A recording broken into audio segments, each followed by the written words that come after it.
एक बार पुरुषार्थ और भाग्य में इस बात पर ठन गई कि कौन बड़ा है। पुरुषार्थ कहता है कि बगैर मेहनत के कुछ भी संभव नहीं है, जबकि भाग्य का मानना था कि जिसको जो भी मिलता है वह भाग्य से मिलता है, परिश्रम की कोई भूमिका नहीं होती है। उनके विवाद ने ऐसा उग्र रूप ग्रहण कर लिया कि दोनों को भगवान नारद जी के पास जाना पड़ा। झगड़ा बहुत ही पेचीदा था, इसलिए नारद जी भी चकरा गए। नारद जी कहा कि पुरुषार्थ को बड़ा बताता हूँ, तो पुरुषार्थ को वे लोग बड़ा नहीं मानते जिन्हें भाग्य से ही सब कुछ प्राप्त हो चुका होता है, और दूसरी तरफ अगर भाग्य को बड़ा बताते हैं तो भाग्य को वे लोग नहीं मानते जिन्होंने जीवन भर मेहनत करके कुछ हासिल किया है। अगर नारद जी दोनों में से किसी एक को भी चुनते तो वह गलत साबित हो जाते और भाग्य और पुरुषार्थ में बहस छिड़ जाती। नारद जी असमंजस में पड़ गए और किसी निष्कर्ष पर नहीं पहुंचे। काफी सोचने के बाद उन्हें विक्रमादित्य की याद आई। उन्हें लगा सारे विश्व में इस झगड़े का समाधान सिर्फ वही कर सकते हैं। उन्होंने पुरुषार्थ और भाग्य को विक्रमादित्य के पास जाने के लिए कहा। पुरुषार्थ और भाग्य मानव भेष में विक्रम के पास चल पड़े। विक्रम के पास आकर उन्होंने अपने झगड़े की बात रखी।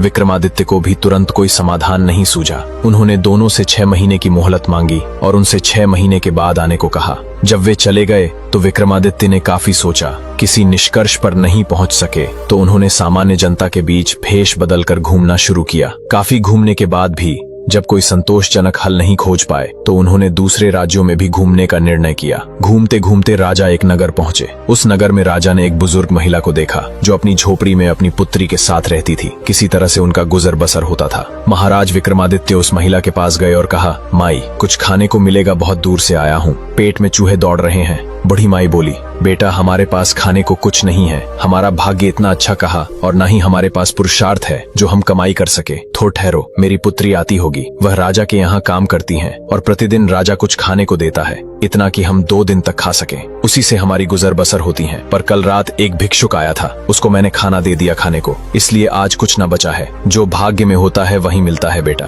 किसी ने कहा, ठीक ही कहा है कि दाने दाने पर खाने वाले का नाम लिखा होता है। इतना कहकर बुढ़िया अंदर गईं और पानी ले आईं और बोली, कुछ देर तक इसी से भूख मिटाओ, अभी तुम्हारे भाग्य में यही है। राजा विक्रमादित्य पानी पीकर उसकी पुत्री का इंतजार करने लगते हैं। रात होने लगती है, उनकी पुत्री वापस नहीं आती है। रात बढ़ने पर बुढ़िया को चिंता होने लगती है और फिर वह रोने लगती हैं। कुछ देर बाद बुढ़िया कहती है, मुझे देखने जाना पड़ेगा कि मेरी पुत्री कहाँ रह गई। इतनी बखत तक तो आ जाती थी, जरूर महल में कोई घटना घटित हुई है तभी ना आ पाई है। राजा कहता है, माई, शायद मेरी किस्मत में रोटी नहीं है। माई, तुम कहाँ रात में भटकती फिरोगी, ये काम मैं करूंगा, आप यही झोपड़ी की देखभाल करें। यह कहकर विक्रमादित्य उस लड़की को खोजने के लिए निकल पड़ते हैं। उस लड़की को खोजते हुए विक्रमादित्य एक जंगल पहुंच जाते हैं। जंगल में एक ऋषि मिलता है। राजा उस ऋषि से उस लकड़ी के विषय में बताते हैं और पूछते हैं कि आपने किसी लड़की को देखा है क्या? ऋषि कहता है, नहीं देखा है, पर बेटा, जो होता है अच्छे के लिए होता है। ये सुनकर विक्रमादित्य को गुस्सा आ जाता है और वे कहते हैं, कोई बुरी घटना अच्छा कैसे हो सकती है? यह कहकर राजा जंगल की ओर लड़की को खोजने निकल जाते हैं। अचानक राजा का पीछा एक शेर कर लेता है। राजा निशस्त्र थे, इसलिए राजा भागने लगते हैं और उनके पैर का अंगूठा एक तेज धारदार नुकीली झाड़ी से कट जाता है और खून बहने लगा। राजा ने इस पर ध्यान नहीं दिया और लड़की की खोज में चल पड़े। अचानक राजा को जंगल में कुछ आवाज सुनाई पड़ी। आवाज का पीछा करते हुए राजा एक आदिवासी के नगर में पहुंच गए और जंगली आदिवासी कबीले के हाथों राजा पकड़े गए। वे आदिवासी हर साल एक इंसान की बलि अपने देवता को चढ़ाते थे। उन्होंने राजा को बांधकर बलि की तैयारी शुरू कर दी, लेकिन तभी पुजारी चिल्लाया, रुको, इस आदमी के पैर में घाव है, यह अपूर्ण है, हम इसे बलि नहीं दे सकते। राजा को छोड़ दिया गया। राजा वहां से वापस निकल आए और बोले, जान बची तो लाखों पाए। राजा ने सोचा, यदि मेरे हाथ में घाव न होता तो मैं मारा गया होता। सच में जो होता है अच्छे के लिए होता है। और सोचने लगा, शायद भाग्य पुरुषार्थ से बड़ा होता है। आज मेरा पुरुषार्थ नहीं बल्कि भाग्य काम आया और मेरी जान बच गई। महल का रास्ता जंगल से होकर जाता था। रात ज्यादा हो गई थी। राजा के पास कोई शस्त्र भी नहीं थे, इसलिए राजा लड़की को खोजने के लिए महल नहीं गए बल्कि बुढ़िया की झोपड़ी में वापस आ गए। महाराज विक्रमादित्य ने सारी घटना उस बुढ़िया को सुनाई और कहा, कल सुबह मैं आपकी पुत्री को खोजने के लिए जाऊंगा। बुढ़िया बोली, अच्छा हुआ मैं आपके साथ नहीं गई। यदि मैं जाती तो आदिवासी मुझे बलि चढ़ा देते, क्योंकि मैं पूर्ण थी, शायद मेरे भाग्य में मरना नहीं था। यह कहते हुए उसके आंखों में आंसू आ गए। वह कहने लगी, न जाने मेरी बेटी किस हाल में होगी। दोनों को भूखे पेट ही अपनी रात गुजरना पड़ा। इस घटना के बाद विक्रमादित्य को लगने लगा कि भाग्य ही बड़ा है। सुबह हुई तो विक्रमादित्य ने सोचा कि पहले मैं इस बूढ़ी माई के खाने के लिए कुछ मांग कर ले आता हूँ, फिर मैं उस लड़की को खोजने जाऊंगा। नहीं तो ये अपनी बेटी की याद में भूखी ही मर जाएगी। विक्रमादित्य भिक्षु बनकर नगर की ओर कुछ खाने लिए कुछ मांगने निकल पड़े। विक्रमादित्य जब नगर के समीप पहुंचे तो उनको एक किसान की झोपड़ी देखी। उन्होंने किसान के समीप जाकर कहा, कुछ खाने को मिलेगा क्या? किसान बहुत परेशान था क्योंकि किसान के पास एक बूढ़ा गड्ढा था। वह गड्ढा खेत में बने एक पुराने सूखे कुएं में गिर गया था। किसान ने बहुत कोशिश की लेकिन वह गड्ढे को बाहर नहीं निकाल सका। आखिरकार किसान ने सोचा, गड्ढा अब बूढ़ा हो गया है और ये कुआं भी सूखा और बेकार है, क्यों ना इसे मिट्टी से भर दिया जाए। उस किसान ने विक्रमादित्य से कहा कि यदि तुम इस कुएं में मिट्टी डालने में मेरी मदद करोगे तो मैं तुमको खाने को बहुत सा अनाज दूंगा। किसान और विक्रमादित्य ने फावड़े उठाकर मिट्टी कुएं में डालनी शुरू कर दी। गधा समझ गया कि उसे जिंदा दफन किया जा रहा है। वह जोर जोर से चिल्लाने लगा। यह देखकर विक्रमादित्य को गुस्सा आ गई, पर वह चुप रहकर अपना काम करने लगे क्योंकि इस समय वह एक साधारण भिक्षु थे। करते भी तो क्या, लेकिन कुछ देर बाद उस गधे की आवाज बंद हो गई। फिर क्या हुआ? किसान ने नीचे झांका तो हैरान रह गया। हर बार जब गधे पर मिट्टी डाली जाती वह उसे झाड़ देता और उस पर चढ़ जाता। धीरे धीरे मिट्टी ऊपर आती गई और गधा भी ऊपर आता गया। आखिरकार बहुत सारी मिट्टी के बाद गधा कूदकर कुएं से बाहर निकल आया और गधा भाग गया क्योंकि वह समझ गया इंसान मतलबी होते हैं, सिर्फ स्वार्थ के लिए हमारा प्रयोग करते हैं। विक्रमादित्य इसके बाद किसान के घर गए और कुछ अनाज लिया और वह से निकल ही रहे थे कि तभी किसान की पत्नी किसान से बोली कि तुमने सुना है क्या, नगर में एक भयानक दानव आया है जो महल की राजकुमारी और उसकी दासी को उठाकर न जाने कहां ले गया है। पूरे राज्य में डर का माहौल फैला है। किसान बोला, तो घर से निकलना खतरे से कम नहीं है, मैं अब बाहर नहीं जाऊंगा। उसकी पत्नी बोली, नहीं, वह दानव केवल सुंदर स्त्री को लेकर जाता है। राजा झोपड़ी की ओर जाते समय सोचने लगे कि शायद मेरा भाग्य ही मुझे यहाँ लेकर आया है ताकि मुझे दानव वाली घटना का पता लग सके। सोचते हुए राजा झोपड़ी पहुंच गए और बुढ़िया को अनाज देकर कहा, माई, मैं आपकी बेटी को खोजने जा रहा हूँ, तब तक तुम इसी अनाज से काम चलाना, मैं जल्दी ही उसे लेकर वापस आ जाऊंगा। विक्रमादित्य महल की ओर जा रहे होते हैं तो वह देखते हैं कि एक मटका लुढ़कते हुए उनकी ओर आ रहा है। वह मटका अपने आप लुढ़क रहा था। विक्रमादित्य को लगता है कि यह जादुई मटका है। वह उस मटके के सामने एक डंडा गाड़ देते हैं। मटका उसमें टकराकर टूट जाता है। उसमें से एक सुंदर लड़की निकलती है और डर जाती है। विक्रमादित्य उससे पूछते हैं कि तुम इस मटके में क्यों थी? लड़की बोली, दानव के डर से कहीं वह मुझे मार न दे, इसलिए इसमें बंद होकर मैं अपनी बीमार दादी के घर रही हूँ। उनकी अंतिम सांसें चल रही हैं। अपने मेरा मटका तोड़कर अच्छा नहीं किया। अब आप ही मुझे सुरक्षित वहां तक पहुंचाएंगे। ये बात सुनकर विक्रमादित्य सोचने लगे, आखिर मेरा पुरुषार्थ तो कहीं काम नहीं आ रहा है। न जाने मेरा भाग्य मुझे कहाँ लेकर जाएगा। शायद भाग्य ही श्रेष्ठ है। मन में विचारा करते हुए विक्रमादित्य उस लड़की को अपने साथ लेकर उसकी नानी के घर चल दिए। चलते चलते रास्ते में वह उसके नानी के घर पहुंचे। वहां पर बैठी औरतें आपस में बातें कर रही थीं कि भाग्य में जो लिखा होगा वही होगा। देखो, धन और शक्ति हमेशा काम नहीं आती है। उस लड़की को सुरक्षित उसके नानी के घर छोड़कर बुढ़िया की लड़की की खोज में निकल पड़े। राजा विक्रमादित्य उस नगर के राजा जयदेव के महल पहुंच गए। महल में मंत्री बोला, और ये भी सुना है कि वह किसी भी राजकुमारी को उठाकर लेके जाने के 1 महीने बाद ही उसके पास जाता है। उससे पहले वह अपने दानव देवता की पूजा करता है। पूजा के बाद ही दानव उस राजकुमारी के समीप आएगा।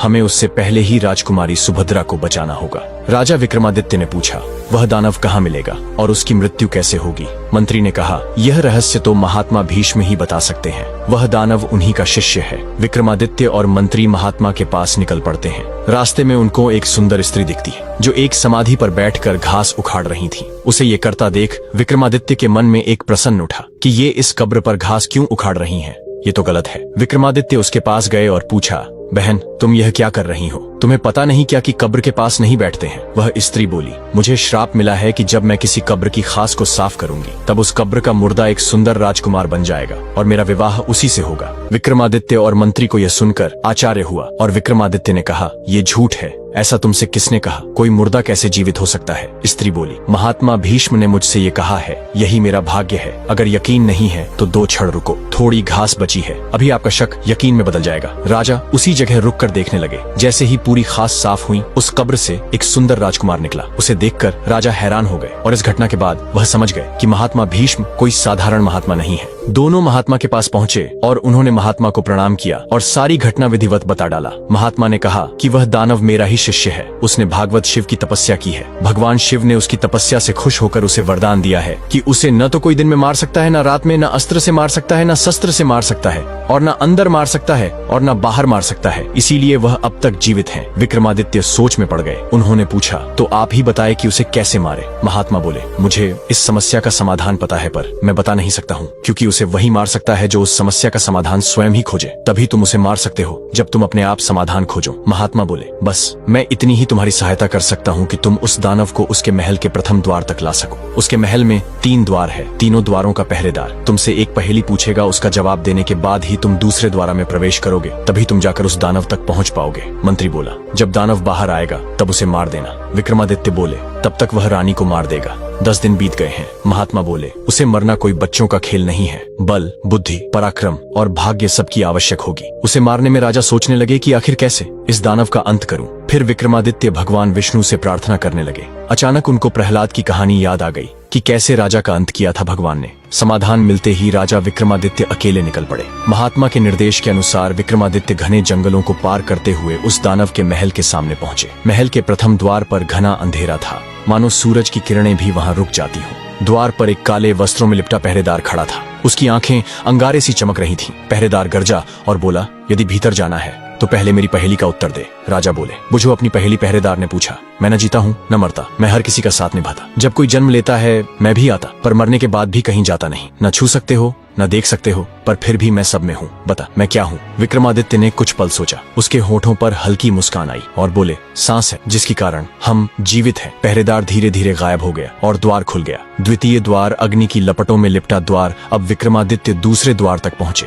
यह द्वार अग्नि की लपटों से घिरा था, लेकिन वह आग छूकर भी उसे जला नहीं रही थी। वहां खड़ा पहरेदार हंसा और बोला, बहादुरी से आए हो, लेकिन आगे तभी बढ़ोगे जब मेरी अगली पहेली का उत्तर दोगे। विक्रमादित्य ने कहा, बुझो। पहरेदार ने पूछा, न मैं जमीन पर चलता न मैं आकाश में उड़ता, फिर भी मैं रोज चलता हूँ, न थकता हूँ न रुकता हूँ। मुझसे सब डरते हैं, लेकिन मैं किसी से नहीं डरता। कौन हूँ मैं? विक्रमादित्य की आंखों में गंभीरता झलकने लगी। उन्होंने उत्तर दिया, तू है समय, तुम्हारी पहेली का उत्तर है। तुरंत आग शांत हो गई और द्वार खुल गया। तृतीय द्वार प्रेम और पीड़ा से बना द्वार था। तीसरा द्वार सबसे अद्भुत था। वहां से एक मधुर लेकिन दुख भरी धुन सुनाई दे रही थी। द्वार के आगे खड़ा पहरेदार वृद्ध था। उसके हाथों में कमल था और आंखों में सच्चाई की गहराई। वह धीमे स्वर में बोला, यह अंतिम परीक्षा है, पार कर सको तभी दानव के पास जा सकोगे। विक्रमादित्य ने कहा, पूछो। पहरेदार बोला, मैं टूट जाऊं तो जुड़ नहीं सकता, मैं दे दिया जाऊं तो लौट नहीं सकता, मैं न बिकता हूं न खरीदा जा सकता हूं, पर जिसके पास हो वह सबसे अमीर होता है। बता कौन हूं मैं? विक्रमादित्य ने उसने उत्तर दिया, विश्वास। पहरेदार ने सिर झुकाया और द्वार स्वर्णिम प्रकाश के साथ खुल गया।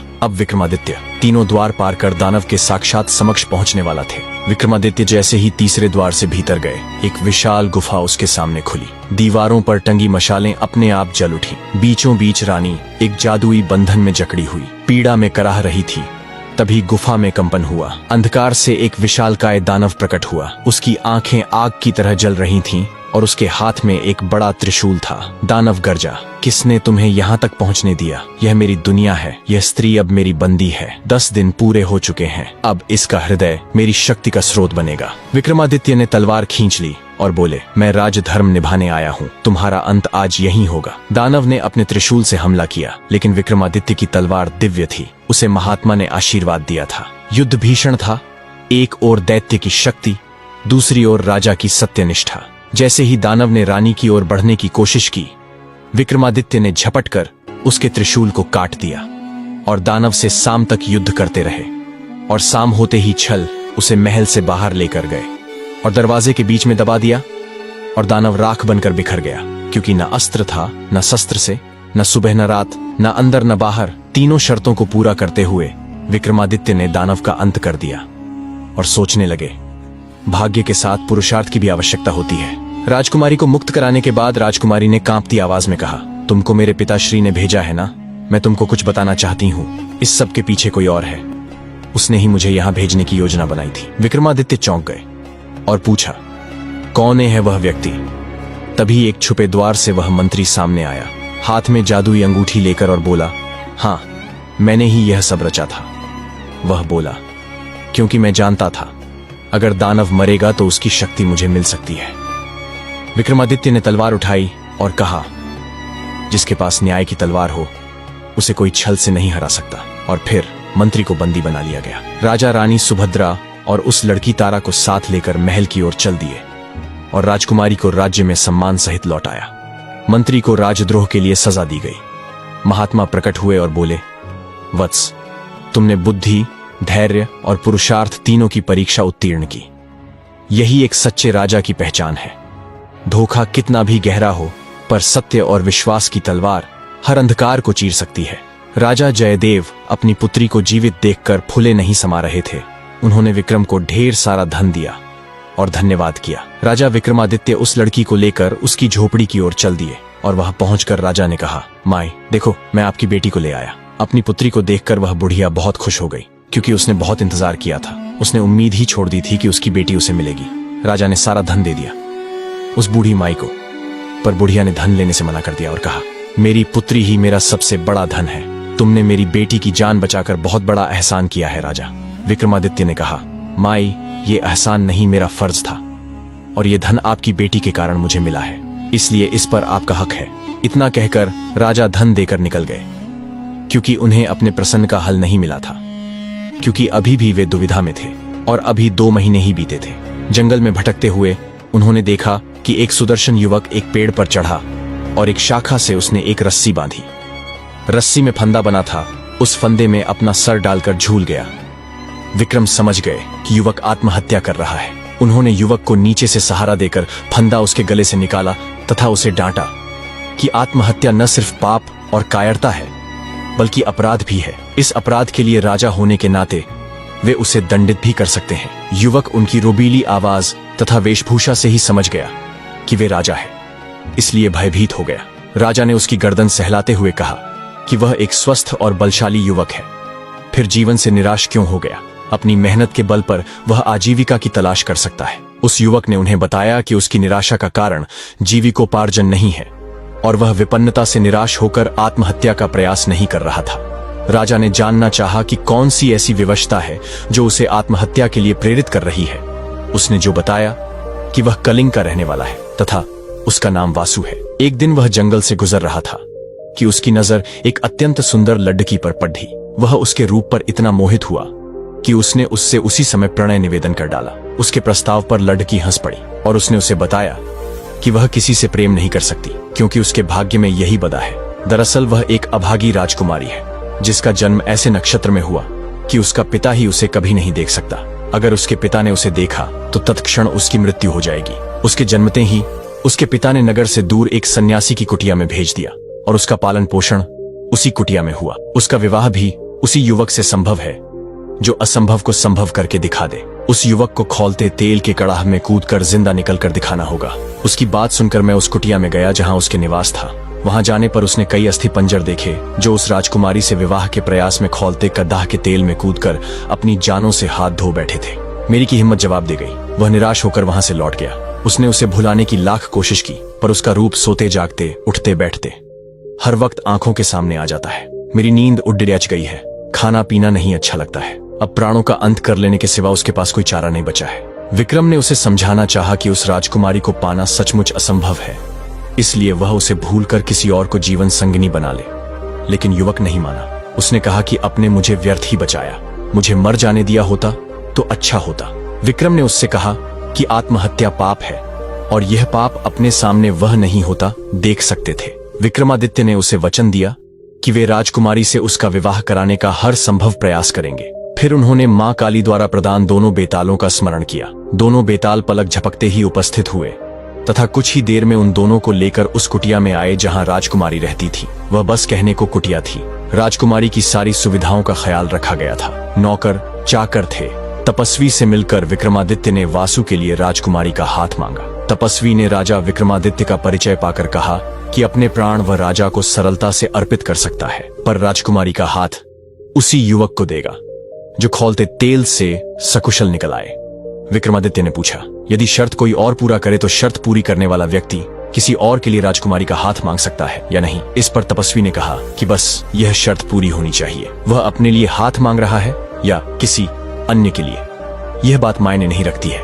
उसने राजा को विश्वास दिलाने की कोशिश की कि इस राजकुमारी को कुंवारी ही रहना पड़ेगा। जब विक्रम ने उसे बताया कि वे खुद ही इस युवक के हेतु कड़ाह में कूदने को तैयार हैं, तो तपस्वी का मुंह विस्मय से खुला का खुला रह गया। वे बात ही कर रहे थे कि राजकुमारी अपनी सहेलियों के साथ वहां आई। वह सचमुच अप्सराओं से भी ज्यादा सुंदर थी। अगर युवकों ने खौलते कड़ाई में कूदकर प्राण गंवाए तो कोई गलत काम नहीं किया। विक्रम ने तपस्वी से कहकर कड़ाई भर तेल की व्यवस्था करवाई। जब तेल एकदम खौलने लगा तो मां काली को स्मरण कर विक्रम तेल में कूद गए। खौलते तेल में कूदते ही उनके प्राण निकल गए। और शरीर भुनकर स्याह हो गया। माँ काली को उन पर दया आ गई और उन्होंने बेतालों को विक्रम को जीवित करने की आज्ञा दी। बेतालों ने अमृत की बूंदें उनके मुंह में डालकर उन्हें जिंदा कर दिया। जीवित होते ही उन्होंने वासु के लिए राजकुमारी का हाथ मांगा। राजकुमारी के पिता को खबर भेज दी और दोनों का विवाह धूमधाम से संपन्न हुआ। और फिर राजा विक्रमादित्य वहां से निकल गए। काफी भटकने के बाद भी जब कोई समाधान नहीं निकला तो उन्होंने एक व्यापारी के यहाँ नौकरी कर ली। व्यापारी ने उन्हें नौकरी उनके यह कहने पर दी, जो काम दूसरे नहीं कर सकते वे कर देंगे। कुछ दिनों बाद वह व्यापारी जहाज पर अपना माल लादकर दूसरे देशों में व्यापार करने के लिए समुद्री रास्ते से चल पड़ा। अन्य नौकरों के अलावा उसके साथ विक्रमादित्य भी थे। जहाज कुछ ही दूर गया होगा कि भयानक तूफान आ गया। जहाज पर सवार लोगों में भय और हताशा की लहर दौड़ गई। किसी तरह जहाज एक टापू के पास आया और वहां लंगर डाल दिया गया। जब तूफान समाप्त हुआ तो लंगर उठाया जाने लगा, मगर लंगर किसी के उठाए न उठा। अब व्यापारी को याद आया कि विक्रमादित्य ने यह कहकर नौकरी ली थी कि जो कोई न कर सकेगा वे कर देंगे। उसने विक्रम से लंगर उठाने को कहा। लंगर उनसे आसानी से उठ गया। लंगर उठते ही जहाज ऐसी गति से बढ़ गया कि टापू पर विक्रम छूट गए। उनकी समझ में नहीं आया क्या किया जाए। द्वीप पर घूमने फिरने चल पड़े।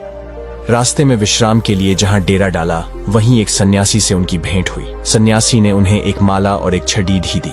उस माला की दो विशेषताएं थीं। उसे पहनने वाला अदृश्य होकर सब कुछ देख सकता था तथा गले में माला रहने पर उसका हर कार्य सिद्ध हो जाता। छड़ी से उसका मालिक सोने के पूर्व कोई भी आभूषण मांग सकता था। सन्यासी को धन्यवाद देकर विक्रम अपने राज्य लौटे। एक उद्यान में रुक गए। उद्यान में ही उनकी भेंट एक ब्राह्मण और एक भाट से हुई। वे दोनों काफी समय से उस उद्यान की देखभाल कर रहे थे। उन्हें आशा थी कि उनके राजा कभी उनकी सुध लेंगे तथा उनकी विपन्नता को दूर करेंगे। वे दोनों आपस में बात कर रहे थे कि हमारे राजा बहुत दानी हैं, आवश्यकता पड़ने पर अपना राज्य भी दान कर सकते। बहुत भाग्यशाली हैं हम जो हमें ऐसे राजा मिले। उनकी बात सुनकर विक्रम पसीज गए। उन्होंने सन्यासी वाली माला भाट को तथा छड़ी डी छी ब्राह्मण को दे दी। ऐसी अमूल्य चीजें पाकर दोनों धन्य हुए और विक्रम का गुणगान करते हुए चले गए। विक्रम राज दरबार में पहुंचकर अपने कार्य में संलग्न हो गए। 6 मास की अवधि पूरी हुई तो पुरुषार्थ तथा भाग्य अपने फैसले के लिए उनके पास आए। विक्रम ने उन्हें बताया कि वे एक दूसरे के पूरक हैं। जहां पुरुषार्थ अर्थात मेहनत होगी वही भाग्य होगा।